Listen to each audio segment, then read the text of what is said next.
All right, well, we are back at it. You know, today it is February 28th, and I'm out here looking for one of my big matches, that big 8-point buck that I really wanted to find.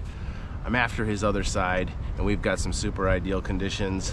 The snow has melted, and I haven't been in this particular piece of property since January 28th, so I've given it a month to sit. I've been watching the deer from the road. There's been a lot of activity in and around here, and I've seen the bucks coming in and out. So I know the herd is back. They've been in here, and I talk about this all the time. I always go certain directions. Well, today what I'm going to do is I'm going to go back and forth the opposite direction. Normally, whenever I walk this property, I go north and south with the trees. Well, today we're going to go east and west. We're going to change it up a little bit, and the conditions are pretty darn good. A little bit overcast, a little bit of sun. It's kind of a little mix going on. But the other thing I'm going to focus on today too is because the sign is so easy to see right now, I'm going to go and I'm going to try to find some of these big buck bedding areas, and I've got a few picked out that I want to show you that I found over the years. They're really neat where these bucks are bedding, and we're going to kind of like get in the bed and kind of look around. It's so cool.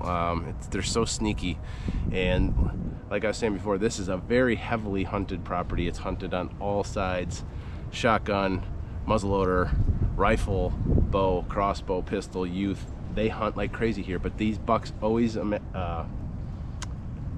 these hunters. I mean, not all of them, but most of them, and a lot of these big ones. And like I said, where I found some of these beds, it's so cool, and I know why these deer are living so long and getting to be 8-9 years old, because they've just got spots that are untouchable. So I've got one of those picked out for sure that I want to show everybody today. But like I said, I'm going to start hitting these these little tree lines. I'm going to go back and forth east and west. We're going to change it up a bit, and hopefully we can pick up some of the targets in here and my big match. So let's do this. Here we go. Ooh.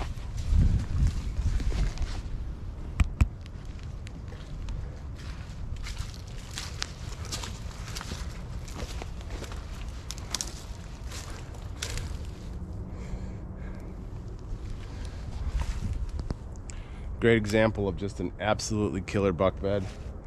Look at how he's got himself wedged in there. He can still see, he can see 3 or 4 different directions, and he's just totally blocked off by that heavy structure and those down trees. And if a coyote or a cougar came running in on him, he can just still jump right over that, right over that, right over that, and get away quickly. But so I was actually just coming around this little corner here, and I was looking at this little water hole. There was an old tree that was obviously spaded out of here, but that's enough water for a deer to come and hit. In the winter, the deer absolutely love or need water. And I was looking at that, and bam, I got a side right there. Oh, heck yeah. What do we got here? Decent buck, nothing crazy. It's definitely not my match, but it's a good one.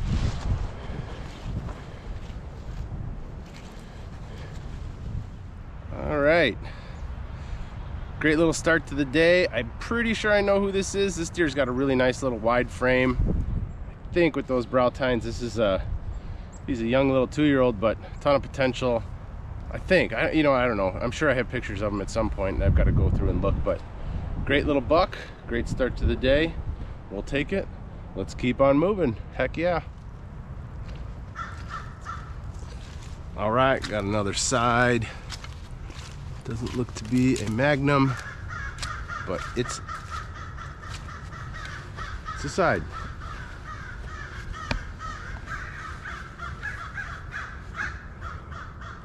These crows are going crazy over here, and I think there's a dead deer in here somewhere. So after I pick this side up, I'm gonna go look for that dead deer.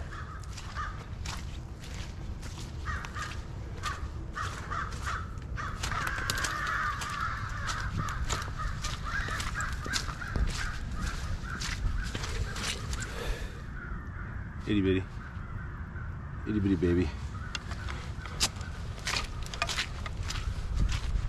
2 horns. Let's keep going.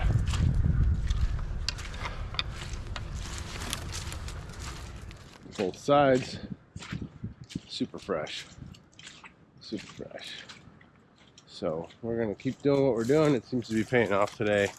Going the opposite direction, whether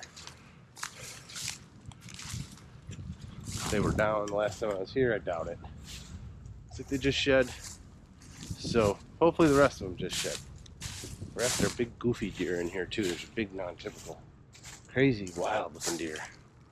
I've had years and years and years and years of sheds to them. But yeah, keep going. Keep going. I'm gonna put these in my pack and we're gonna keep going. Well, it's a side. It's a dink. It's all chewed. A little green. So, what I do with these sheds, chuck them. Not worth nothing. Squirrels chew on those ones. So this is one of the things I find super interesting is where these big bucks bed. And I'm finding, you know, the more I shed hunt, paying more attention to fall bedding. And I'm in one of those spots right now that's just absolutely untouchable for a big buck. And we are in the middle of a very heavily hunted property. There's 3 different properties that come together, and they're all hunted. And they're hunted with shotguns, rifles, youth, archery, crossbows, everything. And there's some big bucks that get really old out here. And this is why. Because they find these spots out in the middle of nowhere that are basically untouchable. This is one of those spots. Bed all around it. Every little branch.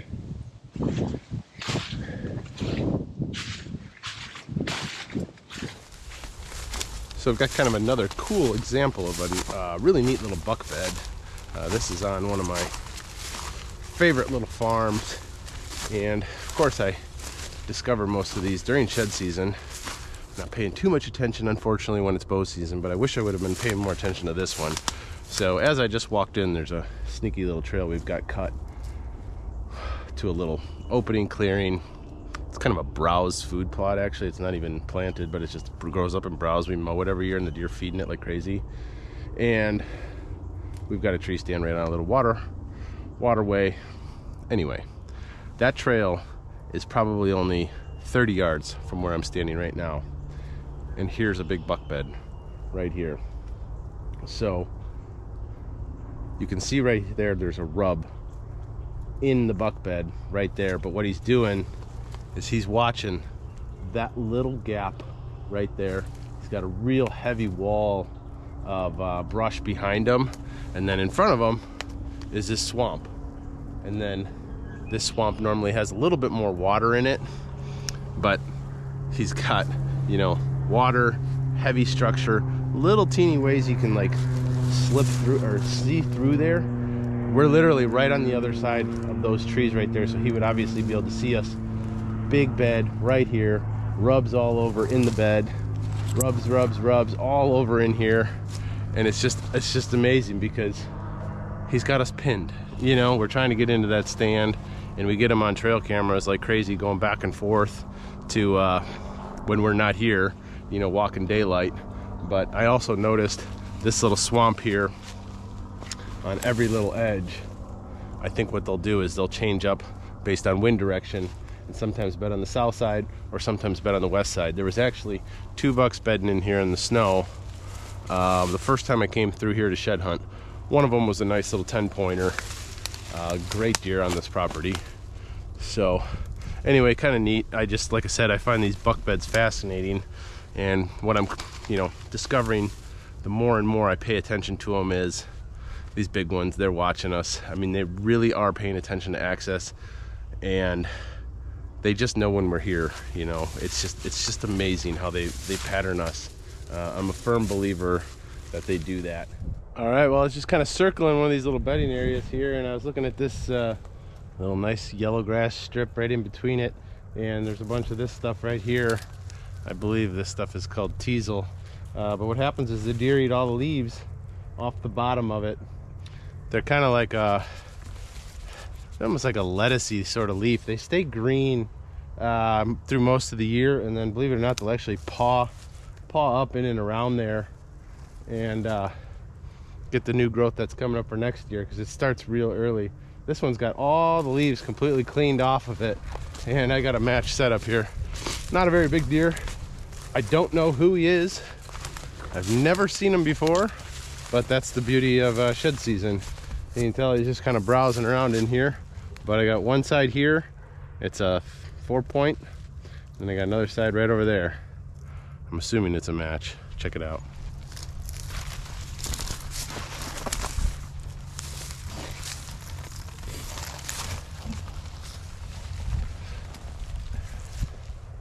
There's one, not a very big one, up and comer, 2-year-old, no browse, and his other side's right here.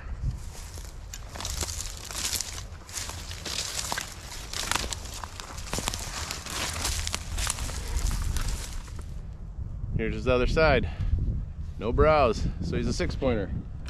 All right, well, just got another horn, super pumped. So this is the good 10. I call him the good 10 because he's always just kind of been about the same every single year. But got a single side to him right here. It looks like he was kind of laying up here at one point or another. And I was just combing this little bedding area because there's sign all over in here. So check it out.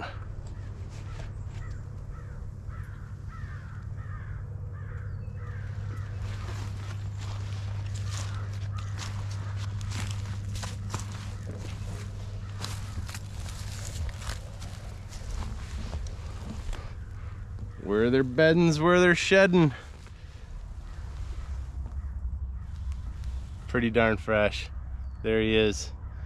The good 10. I don't call him the big 10 because he's always just been a good 10. He's like the same every single year. This year he got a little bit bigger. He got a little bit better than he normally is, but he's kind of just always kept this rack. It's kind of crazy. I think the deer's like 4 or 5, but great deer. Cool buck. Happy to add him to the collection. Good to know that he made it through the season, which is great news because I don't think that the big 8 made it. I've looked and looked and looked, and I'm gonna comb one more time, but I don't think he's around anymore. But we'll try to match this deer up. We'll kind of spend some more time cruising through here. Heck yeah, really nice buck. Super pumped with that.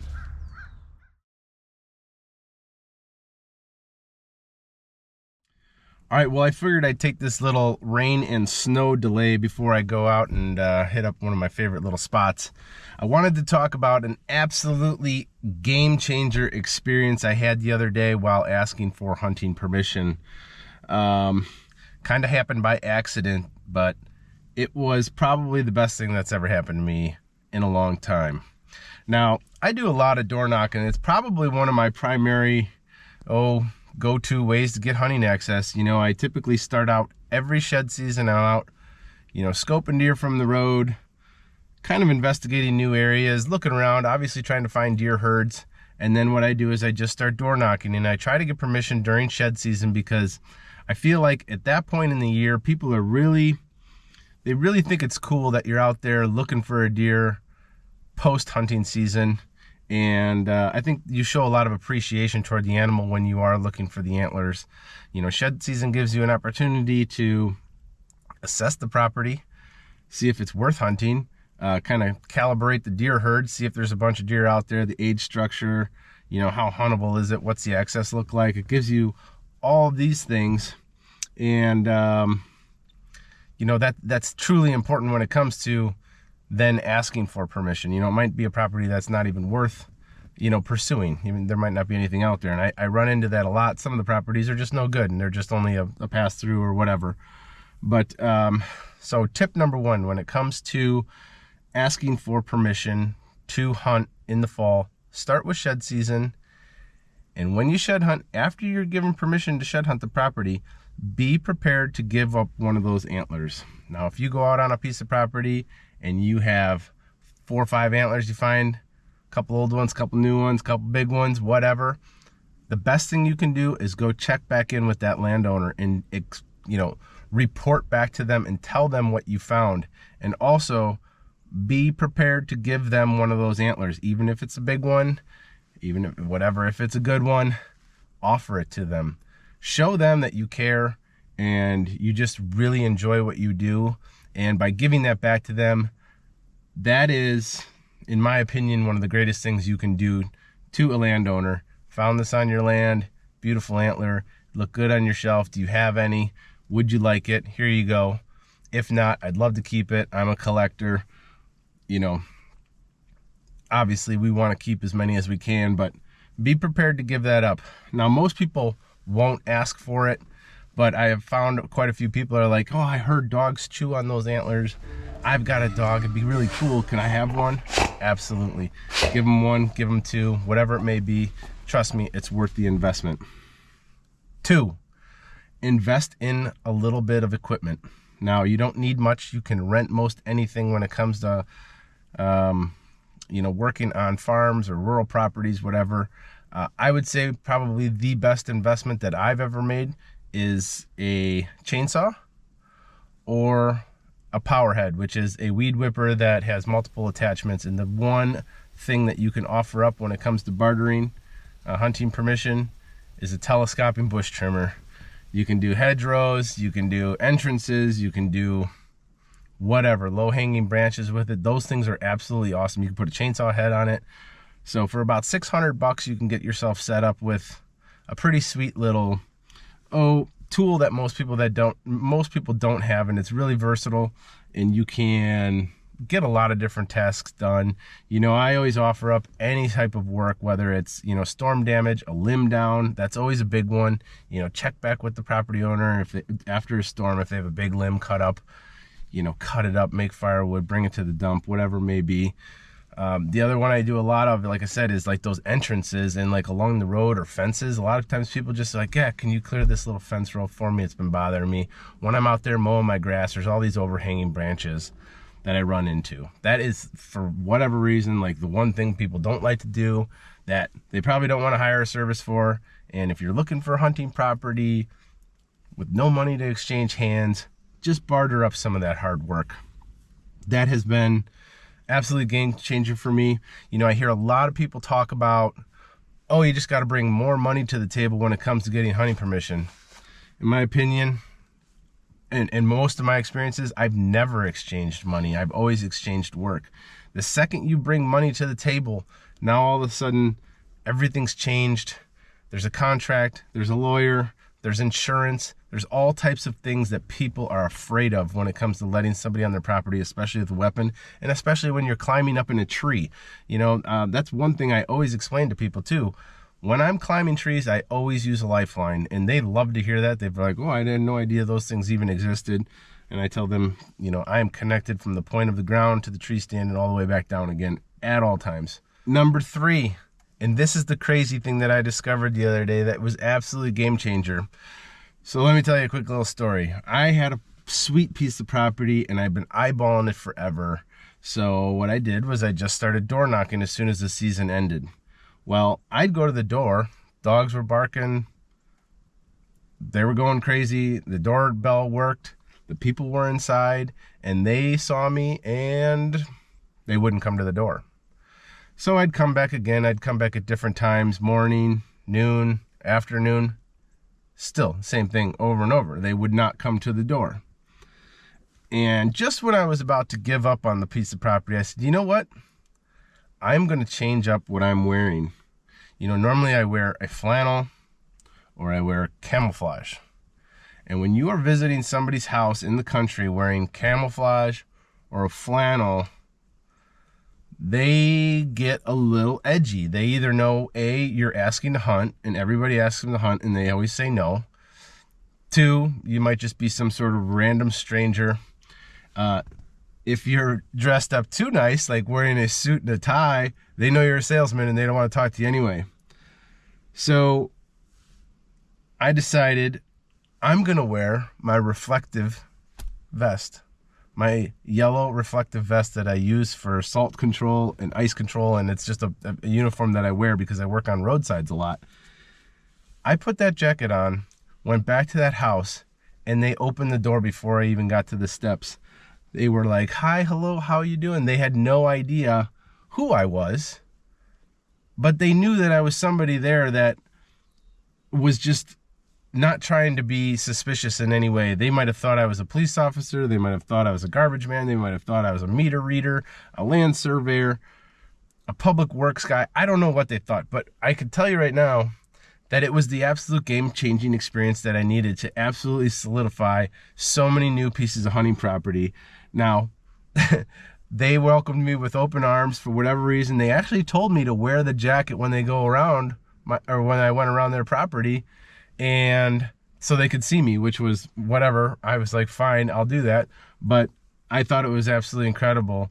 So I started doing that every single time I'd go to a new piece of property. I'd wear that jacket when I went up to the door, and I've gone 4 for 5 with hunting permissions. People have been so friendly to me, and it's been absolutely crazy because I'm like, this makes no sense. I mean, it makes a little bit of sense, but by having that reflective suit on, or that reflective jacket on, people just think differently. They just think you're not there to hide. You're not a salesperson. You're letting everybody in the world know you're there, and you really stand out. I don't know what it is exactly. I haven't been able to put my finger on it 100%, but what I can tell you is when you are going to ask permission in a rural piece of property, if you are wearing that, you will have way more success than wearing camo, than wearing flannel, than wearing a business suit. It doesn't matter. That is the uniform to wear. Trust me, it's taken me like 25 years to figure it out, but I finally got it. So with those 3 things in mind, you should be really successful when it comes to gaining hunting access for this upcoming season. But remember, it starts right now. You got to do it during shed season or in the off season, and be prepared to wait a couple years, because sometimes these properties start as shed permission and then 3-4 years go on, and then whatever, then you're granted. Some of these properties I've got on now have taken me years to get. So just always keep an open mind. Always try to help out the landowner. Stay persistent. Make sure you come back every year. Always report back to them with what you find. Prepare to give them one of those antlers, and always go above and beyond. You'll never have to exchange money. Do a little extra hard work. Pick up garbage. Do all those things, and be a good person and be respectful of their property, and you will gain way more hunting access than you've ever had before with no money to exchange hands. I can promise you, I can guarantee it. Trust me, it absolutely works. It's a game changer. Do those 3 things